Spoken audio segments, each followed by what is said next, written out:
भोंदू मनोहर भोसलेला 2 मे पर्यंत कोठडी, विशाल वाघमारेला सुद्धा पोलीस कोठडी।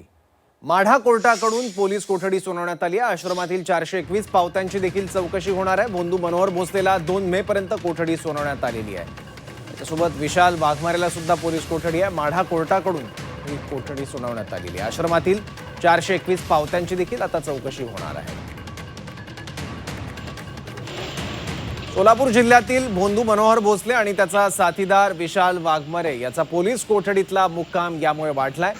माढा प्रथम वर्ग न्याय दंडाधिकारी यांनी 2 मे पर्यंत पोलीस कोठडी सुनावली आहे। मनोहर भोसले याच्या घोटी इथल्या आश्रमात 421 पावत्या सापडल्या आहेत। प्रत्येक पावती 11,000 रुपयांची आहे। या 3 ते 4 महिन्याच्या कालावधीत या पावत्या आहेत। या लोकांचा शोध घेण्यासाठी आता पोलीस कोठडीची गरज आहे।